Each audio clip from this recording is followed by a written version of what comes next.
Baik, bismillahirrahmanirrahim. Assalamualaikum warahmatullahi wabarakatuh. Izin perkenalkan, nama saya Ardi Junar, mahasiswa IAIN Kendari, program studi ekonomi syariah.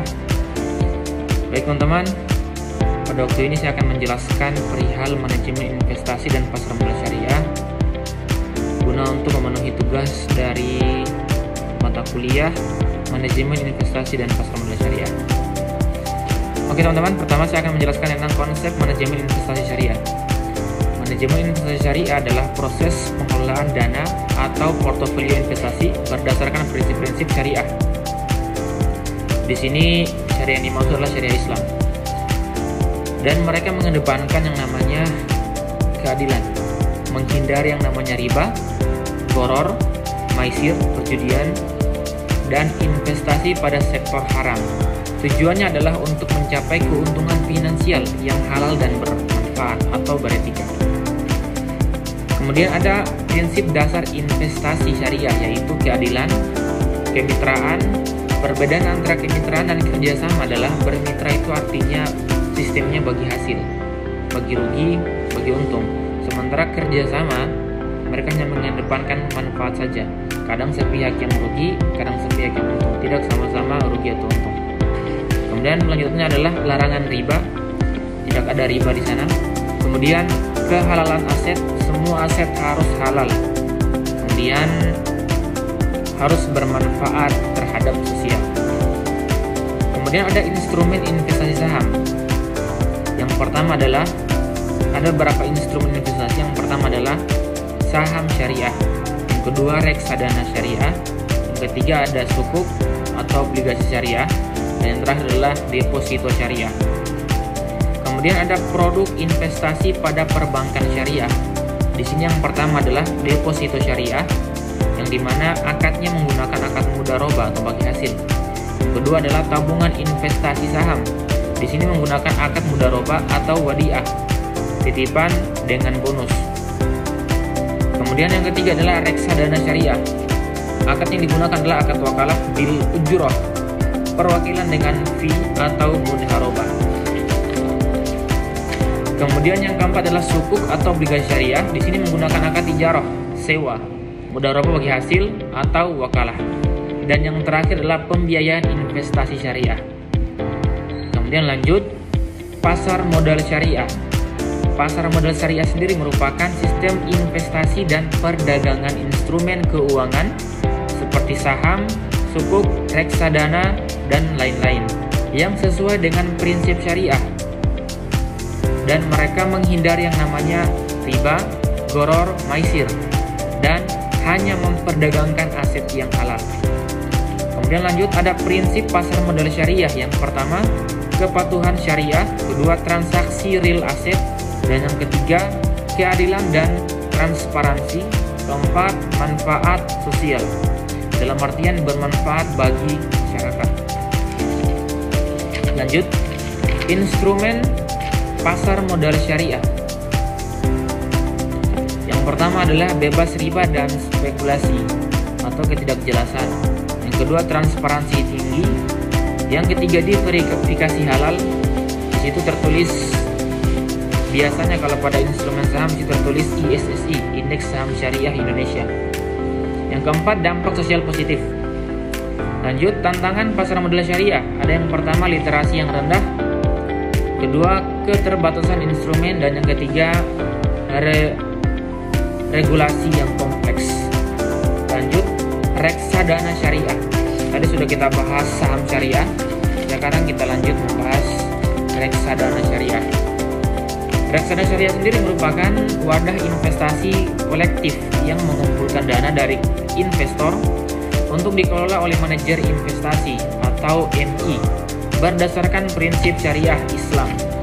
Dasar-dasar hukum dan regulasi seputar reksadana syariah. Yang pertama adalah Fatwa DSN MUI nomor 20 DSN MUI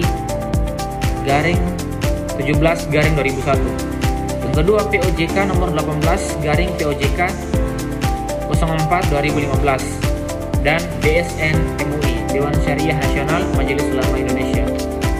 Lanjut, mekanisme kerja reksadana syariah. Yang pertama, investor membeli unit reksadana atau investor membeli unit sebuah reksadana, karena reksadana banyak macamnya. Yang kedua, manajer investasi mengolah dananya. Dan yang ketiga, keuntungan dibagi kepada investor setelah potongan biaya pengelolaan. Dan yang keempat, DPS diawasi oleh Dewan Syariah Nasional. Lanjut, keunggulan reksadana syariah yang pertama, bebas riba. Yang kedua, dikelola manajer investasi yang sudah profesional. Ketiga, investasi di banyak aset sekaligus, saham di berbagai macam perusahaan, kumpulan-kumpulan perusahaan. Yang keempat, terjangkau, bisa dengan nominal 10.000 sudah bisa berinvestasi di reksadana. Kemudian yang terakhir, likuiditas tinggi, pencairan uangnya itu sangat mudah. Nah, ada juga resikonya. Resiko investasi pada reksadana syariah. Yang pertama, risiko pasar, karena pasar itu sifatnya dia fluktuatif atau tidak stabil, dia naik turun sifatnya tergantung permintaan dan penawaran, dan dipengaruhi juga oleh kebijakan pemerintah setempat.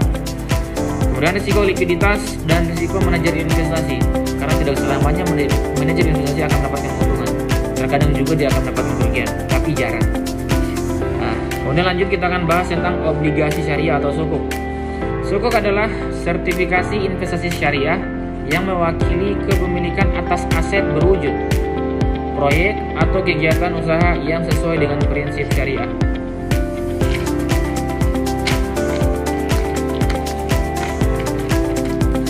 Ciri-ciri khas sukuk, yang pertama bebas riba, kedua transparansi nyata atau transaksi nyata, yang ketiga diawasi Dewan Syariah. Kemudian lanjut, jenis-jenis sukuk, ada sukuk ijarah, sukuk mudharabah, musyarakah, wakalah, dan istimewa. Dan yang keempat, keuntungan investasi sukuk, yang pertama bebas riba, kemudian imbalan tetap, risiko relatif rendah, dan yang keempat bisa diperjualbelikan di pasar sekunder. Kemudian ada risikonya juga, yaitu risiko pasar, likuiditas, gagal bayar, dan pelanggaran syariah. Dan yang terakhir, contoh sukuk di Indonesia, yang pertama sukuk negara, sukuk korporasi, dan sukuk khusus. Kemudian lanjut kita akan bahas tentang asuransi syariah. Asuransi syariah adalah sistem proteksi berbasis prinsip syariah yang mengedepankan tolong-menolong, bebas riba, gharar, dan maisir. Kemudian dana dikelola secara transparansi. Kemudian prinsip dasar takaful, saling membantu, solidaritas, akad yang jelas, bebas unsur haram, dan transparansi. Jenis-jenis asuransi syariah, yang pertama ada takaful individu, takaful kelompok, takaful umum, dan takaful reasuransi. Dan yang keempat, keuntungan asuransi syariah. Yang pertama bebas riba atau gharar, kemudian dana lebih transparan, ada nilai sosial, dapat bagi hasil, dan diawasi Dewan Syariah. Kemudian lanjut, zakat sebagai instrumen investasi publik. Zakat bukan sekadar kewajiban agama, tetapi juga instrumen keuangan publik yang memiliki dampak kepada masyarakat melalui makroekonomi. Dalam perspektif kontemporer, zakat dapat digunakan sebagai alat redistribusi kekayaan. Kedua, stimulus ekonomi umat. Ketiga, modal produktif untuk mustahik. Keempat, investasi sosial berkelanjutan. Kemudian lanjut, model pemanfaatan zakat produktif, dana bagi guru atau dana bergulir. Kemudian modal Ventera dan lain sebagainya.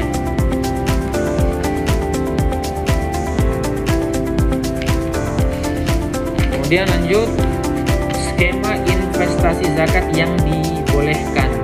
Yang pertama ada mudharabah muqayyad, lembaga zakat sebagai pemodal, mustahik sebagai pengelola, dan keuntungan dibagi sesuai nisbah. Yang kedua itu pinjaman baik, bantuan modal tanpa bunga, pelunasan pokok saja. Kemudian ada syirka temporer, kemitraan berbasis atau kemitraan terbatas untuk proyek tertentu. Kemudian ada dampak positif. Dampak ekonomi zakat produktif: yang pertama, pengatasan kemiskinan struktural. Yang kedua, pertumbuhan UMKM berbasis syariah. Ketiga, penurunan angka pengangguran. Yang terakhir, peningkatan indeks pembangunan manusia. Dan ini materi terakhir, infak sedekah sebagai instrumen investasi publik. Infak dan sedekah merupakan instrumen filantropi yang memiliki dimensi hubungan vertikal dengan Tuhan atau Allah dan horizontal dengan manusia, serta pilar ekonomi umat. Kemudian instrumen keuangan sosial seperti wakaf yang produktif, sedekah jariah berbasis aset, dan sosial eksternal. Dan ini juga memiliki dampak yang positif bagi ekonomi makro. Sekian dari saya. Assalamualaikum warahmatullahi wabarakatuh.